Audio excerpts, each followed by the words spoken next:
મિત્રો છેલ્લા 24 કલાકની અંદર રાજ્યના 101 તાલુકામાં ધોધમાર વરસાદ પડ્યો છે। મિત્રો હવામાન વિભાગના જણાવ્યા અનુસાર દક્ષિણ ગુજરાત, મધ્ય પૂર્વ ગુજરાત અને સૌરાષ્ટ્રમાં અમરેલી, ભાવનગર, જૂનાગઢ અને ગીર સોમનાથ જિલ્લાના વિસ્તારોમાં ચોમાસું વિધિવત રીતે બેસી ગયું છે। આગામી 2 દિવસમાં આખા ગુજરાતમાં નૈઋત્યનું ચોમાસું બેસી જાય તેવી આગાહી પણ હવામાન વિભાગે કરી છે। મિત્રો હવે આગામી 12 કલાક સુધી હવામાન ખાતાની નવી આગાહી પ્રમાણે કયા વિસ્તારોમાં કડાકા ભડાકા સાથે ધોધમાર વરસાદ પડવાની શક્યતા વધારે છે તેની વાત કરવી છે। પણ તે પહેલાં આ વિડીયોને લાઈક કરવાનું ભૂલતા નહીં। આવી જ રીતે આપણા ખેડૂતોના હિત માટેના કોઈ પણ ઉપયોગી સમાચાર સૌથી પહેલા જોવા માટે આપણી આ ચેનલને ખાસ સબસ્ક્રાઇબ કરવાનું પણ ભૂલતા નહીં। તો મિત્રો હવે ખાસ સમજો મિત્રો, પહેલા આપણે સૌરાષ્ટ્રના વિસ્તારોથી શરૂઆત કરીએ। મિત્રો સૌરાષ્ટ્રમાં આગામી 12 કલાક દરમિયાન ખાસ કરીને જામનગર, રાજકોટ, સુરેન્દ્રનગર, અમરેલી, બોટાદ, ભાવનગર, જૂનાગઢ અને ગીર સોમનાથ જિલ્લાના છૂટાછવાયા વિસ્તારોમાં હળવો વરસાદ, કોઈ એવા ટૂંકા વિસ્તાર હોય ત્યાં હળવાથી મધ્યમ સુધીનો વરસાદ, તો એકલ દોકલ ટૂંકા વિસ્તારોમાં ભારે વરસાદ એટલે કે ધોધમાર વરસાદ પડવાની પણ શક્યતા છે। મિત્રો મધ્ય પૂર્વ ગુજરાતના વિસ્તારોની વાત કરીએ તો મધ્ય પૂર્વ ગુજરાતના બધા જ વિસ્તારોમાં નૈઋત્યના ચોમાસાનું આગમન થઈ ચૂક્યું છે।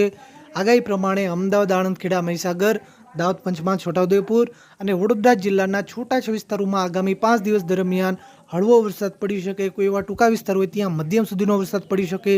એકલ દોકલ ટૂંકા વિસ્તારોમાં ગાજવીજ સાથે ભારે વરસાદ એટલે કે ધોધમાર વરસાદની આગાહી પણ મધ્ય પૂર્વ ગુજરાતના વિસ્તારોમાં કરાઈ છે। મિત્રો દક્ષિણ ગુજરાતના પણ બધા જ વિસ્તારોમાં નૈઋત્યના ચોમાસાનું આગમન થઈ ચૂક્યું છે।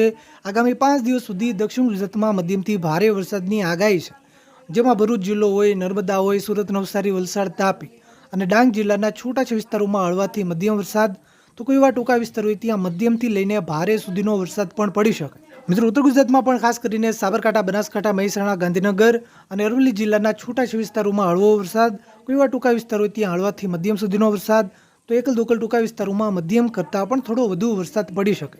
આવતીકાલથી ઉત્તર ગુજરાતના વિસ્તારોમાં વરસાદની માત્રા વધે તેવી પણ શક્યતા છે।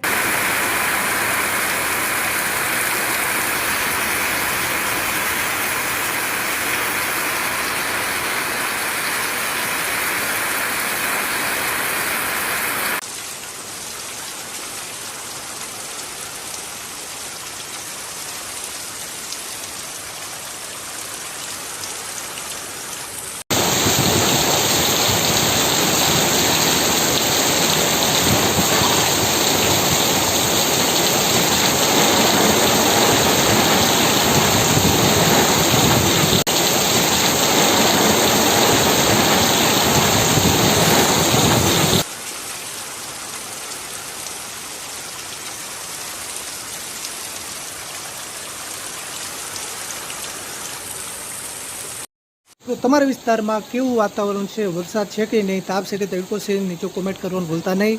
આ વિડીયોને તમારા બધા જ ગ્રુપમાં શેર કરજો જેથી બધા ખેડૂત મિત્રો સુધી માહિતી પહોંચે।